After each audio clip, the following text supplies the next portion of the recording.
Hi welcome back to all in one Kannada YouTube channel ರಾಯರ ಕೃಪಾ. Friends, ಇವಾಗಂತೂ ಬೋಳ್ ತಲೆ ಸಮಸ್ಯೆ, ಹಾಗೆ ಕೂದಲು ಹೆಚ್ಚಾಗಿ ಉದುರೋದು, ಡ್ಯಾಂಡ್ರಫ್ ಸಮಸ್ಯೆ, ಈ ಥರ ನಾನಾ ಸಮಸ್ಯೆಗಳನ್ನ ನಾವು ನೋಡ್ತಾ ಇದ್ದೀವಿ. ನಾನಿವತ್ತು ಒಂದು ಕೂದಲು ದಟ್ಟವಾಗಿ ಬೆಳೆಯಲು ಒಂದು ಒಳ್ಳೆ ಹೋಮ್ ರೆಮಿಡಿನ ಹೇಳ್ತಾ ಇದ್ದೀನಿ.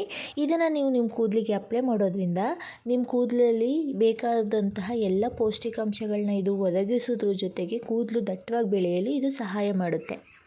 ಹಾಗೆ ಪುರುಷರಲ್ಲಿ ಕಂಡುಬರುವ ಬೊಕ್ಕತಲೆ ಸಮಸ್ಯೆಗೂ ಸಹ ಇದು ತುಂಬಾ ಪ್ರಯೋಜನಕಾರಿ ಅಂತ ಹೇಳ್ಬೋದು.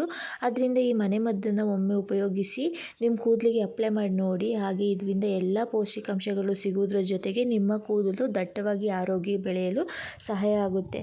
ಹಾಗೆ ನನ್ನ ಚಾನಲ್ನ ಇನ್ನೂ ಯಾರು ಸಬ್ಸ್ಕ್ರೈಬ್ ಮಾಡಿಲ್ಲ, ಸಬ್ಸ್ಕ್ರೈಬ್ ಮಾಡೋದನ್ನ ಮರಿಬೇಡಿ. ಇಲ್ಲಿ ನಾನು ಮೊದಲಿಗೆ ಮೆಂತೆಕಾಳನ್ನ ತೊಗೊತಾ ಇದ್ದೀನಿ. ಇದ್ರ ಬಗ್ಗೆ ನಿಮಗೆಲ್ಲರಿಗೂ ಗೊತ್ತೇ ಇರುತ್ತೆ, ಇದು ಎಷ್ಟು ಕೂದಲಿಗೆ ಒಳ್ಳೆಯದು ಅಂತ. ಇದರಲ್ಲಿ ಐರನ್ನು, ಪ್ರೋಟೀನು ಹಾಗೆ ನ್ಯೂಟ್ರಿಷನ್ ಕೂಡ ಇರೋದ್ರಿಂದ ಏರ್ ಗ್ರೋತ್ಗೆ ತುಂಬ ಅಂದರೆ ತುಂಬಾ ಸಹಕಾರಿ. ನೆಕ್ಸ್ಟ್ ನಾನು ಬಳಸ್ತಾ ಇರೋ ಇನ್ನೊಂದು ಇಂಪಾರ್ಟೆಂಟ್ ಪದಾರ್ಥ ಅಂತ ಅಂದರೆ ಕಾಳುಮೆಣಸು ಅಂತ ಹೇಳ್ಬೋದು. ಇದು ತುಂಬಾ ಒಳ್ಳೆಯದು.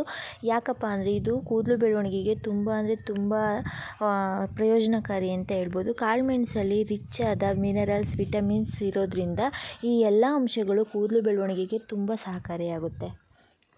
ಮೆಂತೆ ಹಾಗೂ ಕರಿಮೆಣಸಿನ ಜೊತೆಗೆ ನಾನಿಲ್ಲಿ ಕರಿಬೇವು ಸೊಪ್ಪನ್ನ ಬಳಸ್ತಾ ಇದ್ದೀನಿ. ಕರಿಬೇವು ಸೊಪ್ಪಲ್ಲಿ ರಿಚ್ ಆದ ಐರನ್ ಅಂಶ ಇರೋದ್ರ ಜೊತೆಗೆ ಸ್ಕಾಲ್ಫ್ನಲ್ಲಿರುವ ರಕ್ತನಾಳಗಳಲ್ಲಿ ಬ್ಲಡ್ ಸರ್ಕ್ಯುಲೇಷನ್ ಇಂಪ್ರೂವ್ ಮಾಡಲು ಇದು ಸಹಕಾರಿಯಾಗುತ್ತೆ. ಹಾಗೆ ಕೂದಲು ಬೆಳವಣಿಗೆಗೂ ಸಹ ತುಂಬ ಪ್ರಯೋಜನಕಾರಿ. ಅಲ್ಲದೆ ವಿಟಮಿನ್ ಸಿ, ಬಿ ಅಂಶಗಳು ಇರೋದ್ರಿಂದ ಹೆಚ್ಚಾಗಿ ಪ್ರೋಟೀನ್ ಸಿಗುತ್ತೆ, ಆ್ಯಂಟಿ ಆಕ್ಸಿಜನ್ ಇದೆ.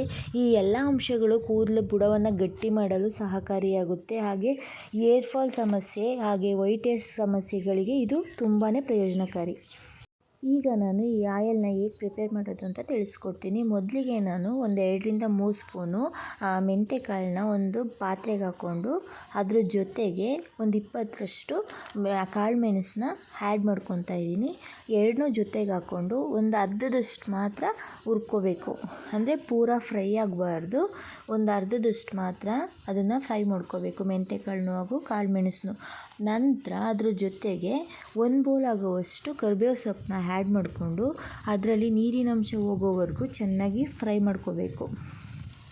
ಕರಿಬೇವು ಸೊಪ್ಪಲ್ಲಿ ನೀರಿನಂಶ ಎಲ್ಲ ಹೋಗಿ ನೋಡಿ, ಈ ಥರ ಮುಟ್ಟಿದ್ರೆ ಕ್ರಿಸ್ಪಿಯಾಗಿ ಗರಿಗರಿಯಾಗಿ ಅದು ಉದ್ರಾಗಿ ಇದಾಗಬೇಕು. ಅಷ್ಟು ನಾವು ಕರಿಬೇವು ಸೊಪ್ಪನ್ನ ಫ್ರೈ ಮಾಡಿಕೊಂಡು ಅದನ್ನು ಆರಕ್ಕೆ ಬಿಟ್ಬಿಟ್ಟು ನಂತರ ಒಂದು ಜಾರಿಗೆ ಹಾಕ್ಕೊಂಡು ಅದನ್ನು ನೀಟಾಗಿ ರುಬ್ಬಿ ಪುಡಿ ಮಾಡಿ ಇಟ್ಕೋಬೇಕು. ನೋಡಿ, ಈಗ ಪ್ರಿಪೇರ್ ಆಗಿದೆ. ನೆಕ್ಸ್ಟ್ ನಾನು 1 ಬೌಲ್ ಕೊಬ್ಬರಿ ಎಣ್ಣೆ ತಗೊಂಡು ಅದನ್ನು ನೀಟಾಗಿ ಬಿಸಿ ಮಾಡ್ತಾಯಿದ್ದೀನಿ.